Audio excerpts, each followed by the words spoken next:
의문의 책에 선생님이 조금 더 자세히 설명을 한번 해보겠습니다. 굉장히 중요한 단원이고요. 우리 고1 중간고사에서 가장 중요한 시험 범위에 해당합니다. 자, 일단 의문 하면 밑에 의문의 개념이 나와 있는데 의문의 개념은요. 이렇게 외워서 쓸 수 있을 정도로 암기하셔야 돼요.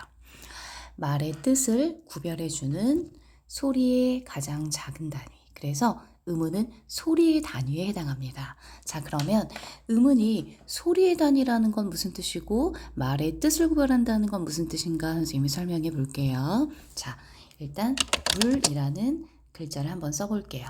자, 요 물이라는 단어와 그 다음에 선생님이 초성만 하나 바꿔볼게요. 초성을 바꿔서 선생님이 불이라고 썼어. 자, 그러면 지금 하나만 달라졌죠.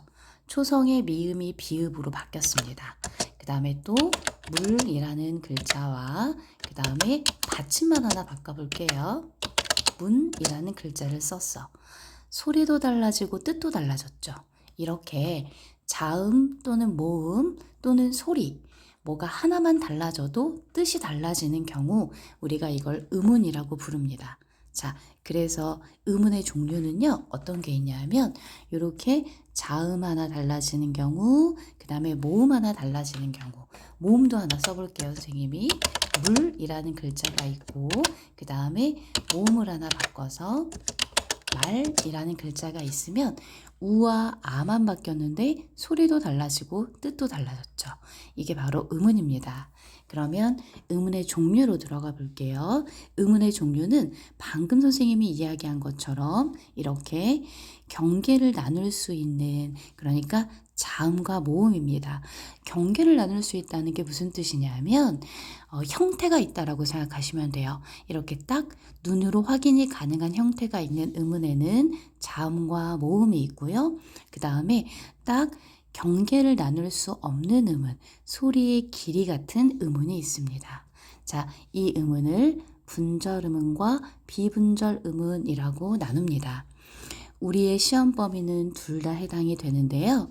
그 중에서 분절 의문이 차지하는 비중이 99%예요.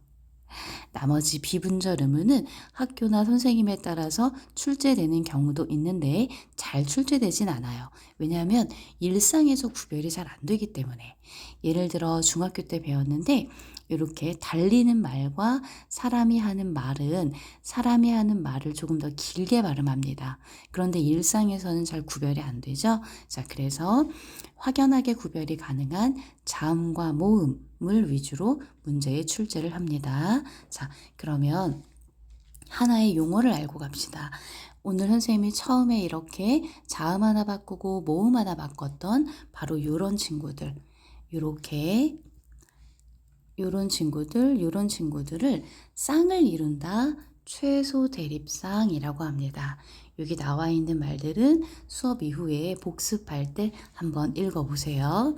그러면 이제 분절 의문에서 자음과 모음의 체계로 한번 가봅시다.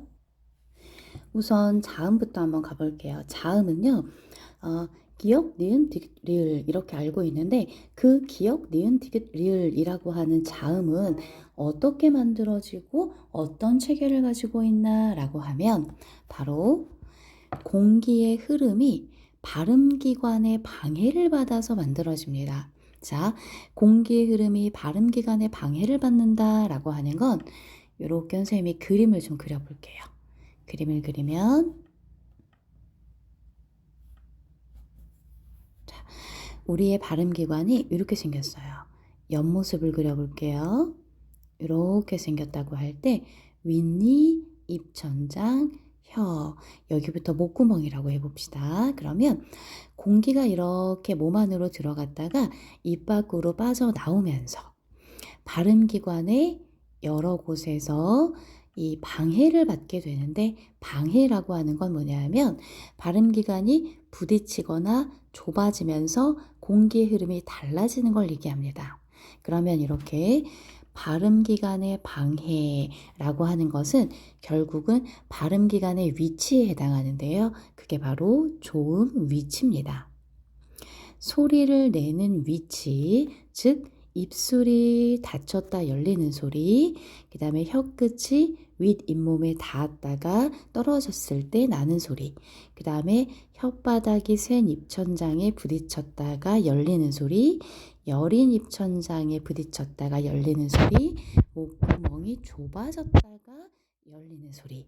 그래서 첫 번째 자음의 체계는 소리 나는 위치를 중심으로 기억하셔야 합니다. 자, 그럼 우선 각각의 발음 기관이 실제로 그곳에서 좁아지거나 부딪히는지를 확인하면서 이 체계를 암기합니다. 처음에 입술 소리부터 가면 입술이 바로 이 부분의 입술이 실제로 닫혔다 열리면서 나는 소리인지 브, 뿌, 프, 무 하고 발음할 때 입술이 부딪혔다 열리는 걸 확인하면서 갈 거예요. 브, 뿌, 프, 브, 브, 뿌, 프, 무. 그 다음에 잇몸 소리는 바로 여기 혀끝이 윗 잇몸에 닿았다가 떨어집니다. 드, 뜨, 트, 스, 느, 르.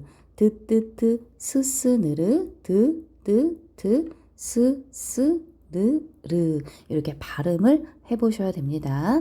자, 그 다음에 센 입천장 소리 조금 더 뒤쪽에 입천장에 넓게 닿으면서 나는 소리 즈, 쯔, 츠, 즈, 쯔, 츠, 즈, 츠, 츠.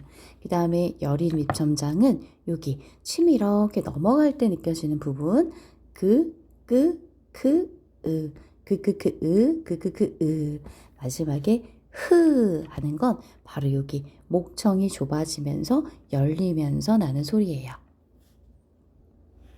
자, 그 다음에 소리 나는 위치, 그 다음에는 소리를 내는 방법입니다. 자, 소리를 내는 방법에 따라서 자음은 다시 상세하게 나누어지는데 일단 첫 번째 가장 큰 기준은 안울림 소리와 울림 소리입니다. 자, 안울림 소리와 울림 소리는 뭘 이야기하냐? 공기가 이 몸 안으로 들어왔을 때 다시 몸 밖으로 빠져나가면서 여기 발음기관 뒤쪽에 우리는 알 수 없지만 여기 빈 공간이 있어요. 이 빈 공간을 울리면서 코로 공기가 나오는 소리가 있고 빈 공간을 울리지 않고 바로 입 밖으로 나오는 소리가 있습니다.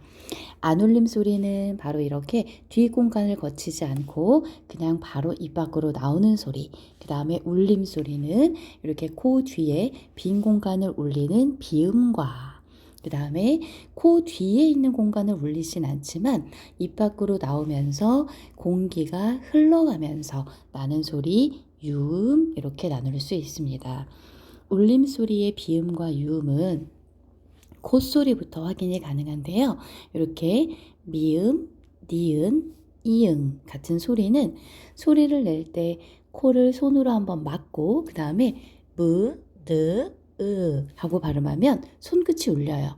공기가 코 밖으로 나오기 때문에 그렇습니다. 그 다음에 르 같은 경우는 우리 자음 다른 자음들하고는 좀 다르게 르 혀가 굴러가면서 나는 소리가 됩니다. 그리고 안울림 소리는 다시 방법을 또 세분화해서 세 가지로 나눌 수 있는데요. 파열, 파찰, 마찰이라는 이름을 씁니다. 파열은요, 조금 쉽게 이야기하면 터지는 소리예요. 발음 기관이 완전히 막혔다가 흐름이 완전히 막혔다가 터트리면서 나는 소리. 그래서 파열음은 완전히 막혔다가 터트리면서 나는 소리. 그럼 파열음 한번 가볼게요. 브, 입술이 붙었다 떨어집니다. 드, 혀끝이 붙었다 떨어집니다. 그, 혀 뒷부분이 여린 입천장을 막았다가 열리는 소리예요. 그 다음에 마찰음은요. 좁아진 발음기관을 소리가 긁으면서 나는 소리라고 이해하시면 돼요. 그래서 긁으면서 나는 소리가 마찰음입니다. 즉 발음기관 스 하고 스 하고 나는 소리가 마찰음이에요. 파찰음은요. 두 가지 성격이 다 들어가 있어서 파열의 파, 마찰의 찰, 즈, 츠 소리가 해당합니다. 아까 마찰음에는 흐 소리도 있어요. 목청이 좁아졌다가 열리는 소리. 자, 그러면 파여름은 브, 드, 그 계열, 파차름은 즈 계열, 마차름은 스 계열, 흐 이렇게 암기가 되셔야 합니다. 이게 중학교 과정에서는 이 표 자체를 외우는 데 초점을 두기 때문에 초성의 요 각각의 자음을 초성으로 하는 글자를 따서 바다, 속, 조개 이런 식으로 또는 바다, 사자 이런 식의 단어를 만들어서 외우는데요. 이거는 표의 원리를 빼고 그냥 자음을 나열한 것에 불과하기 때문에 선생님이 오늘 해주는 방식대로 푸푸푸무 드뜨뜨스스느르 츠츠츠 그끄그 흐 하고 원리 중심으로 암기하셔야 합니다. 그 다음에 다시 각각의 파열음, 파차름, 마차름을 소리의 세기에 따라 특별히 힘을 주지 않고 내는 소리, 예사 소리, 짜내는 소리, 끄, 뜨, 뿌, 스, 쯔 하는 된 소리, 긁어서 내는 크, 트, 프, 츠 거센 소리로 나눕니다. 그래서 선생님이 질문을 이렇게 할 거예요. 안 울림, 예사 소리에 뭐가 있어요? 라고 하면 그드, 브스, 즈. 안 울림, 된 소리에는 뭐가 있나요? 끄드, 브스, 즈. 안 울림, 거센 소리에는 뭐가 있나요? 크트, 부츠. 그 다음에 파열음에 뭐가 있나요? 그드브, 파차름에는 즈, 마차름은 스흐. 이렇게 암기가 완벽하게 되셔야 합니다. 그러면 우리 이제 모음의 체계로 가볼게요. 자, 모음은요, 공기의 흐름이 발음기관의 방해를 받지 않아요. 무슨 뜻이냐면, 자음하고 다르게 이렇게 입 안으로 공기가 슝 들어가면 아무 장애 없이 슉 하고 나오면서 모음이 발음이 되는데요. 그러면 소리 나는 위치가 없는데 어떻게 이렇게 각각의 다른 모음들이 생성이 될까? 이 소리는 어떻게 만들어지냐면 주로 여기서 만들어집니다. 그러니까 자, 내용을 보면 이렇게 돼요. 혀의 위치, 그 다음에 입술의 모양, 그리고 혀의 높낮이가 됩니다. 그러니까 주로 우리가 마음대로 움직일 수 있는 발음기관, 입술과 혀로다가 소리가 만들어지는데 혀의 위치가 앞쪽이면 전설, 뒤쪽이면 후설. 그 다음에 혀의 높이가 높으면 고, 중, 저 이렇게 됩니다. 자, 이 표를 선생님이 대학 때 배웠던 표로 한번 바꿔볼게. 대학교 때는 이렇게 외워요. 표의 생김새가 이렇게 네모나지 않고요. 이렇게 생겼거든요. 왜냐하면 여기가 윗입술, 여기가 아랫입술이에요. 입을 하고 벌린다고 생각하면 여기에서 혀가 앞에 있을 때, 뒤에 있을 때, 높을 때, 중간일 때, 낮을 때 이렇게 합니다. 네. 자, 그러면 일단 혀의 위치가 앞뒤 확인해 볼까요?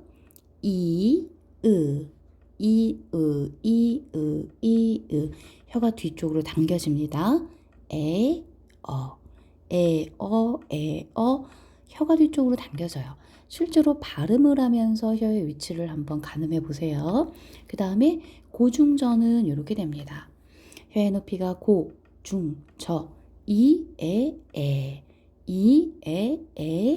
으, 아. 그러니까 혀의 높이가 낮다는 건 뭐를 의미하냐? 입을 가장 크게 벌린다는 뜻이에요. 입을 가장 크게 벌렸을 때 혀의 높이가 낮아지겠죠. 그래서 가장 입을 크게 벌리는 소리가 됩니다. 그리고 입술의 모양은요. 입술을 둥글게 모아서 내는 소리를 원순. 상대적으로 입술을 둥글게 모은다고 생각하셔야 돼요. 우, 오, 위, 웨 이렇게 나는 소리. 나머지를 평순 이렇게 외우시면 됩니다. 그러면 표를 암기할 때는 어떻게 해야 되냐? 표를 암기할 때는요. 이것도 역시 초성을 따지 말고 이렇게 하세요. 이,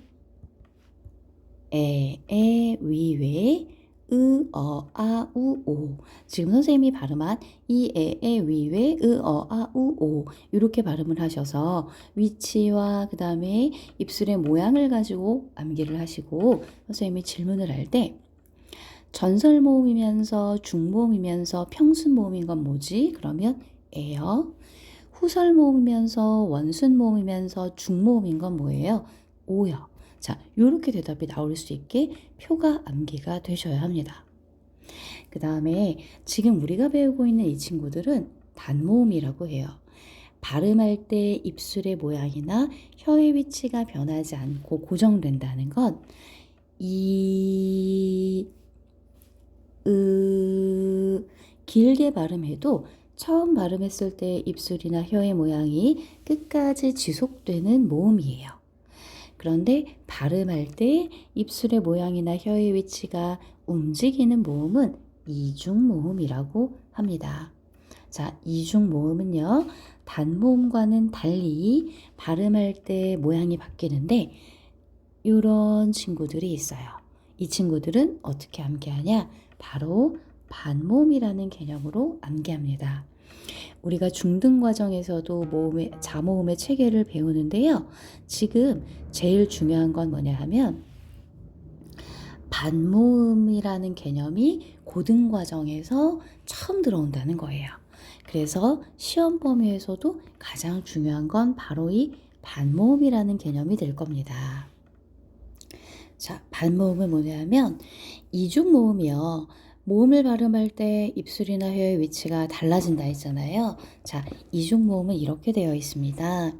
여기 야여, 요유, 예예 이 친구들은요. 발음할 때 이와 아를 빨리 이야, 이어, 이오, 이유, 이에, 이에 이렇게 발음돼요. 자, 그래서 이중모음 야여, 요유, 예예 속에 숨어있는 이 소리를 완전한 이가 아니라 절반 빠르게 발음하는 반모음 2분의 1. 자, 이렇게 반모음 2 계열의 이중모음이 있고요. 또 오나 와 소리가 숨어있는 오아, 오에, 우어, 우에 이 친구들은 반모음 오우 계열의 이중모음이라고 이야기합니다. 그래서 이중모음은 야여 요유 예예 와웨 워웨 그리고 어디에도 속하지 않는 의 총 11개의 이중모음이 있습니다. 이 이중모음까지 완벽하게 암기하시는 게 의문의 체계에선 가장 중요합니다. 자, 의문의 체계에서 선생님이 설명하지 않았던 이 부분 한번 읽어보시고 암기가 완벽하게 되면 의문의 변동 부분의 강의를 듣고 문제를 풀어봅시다.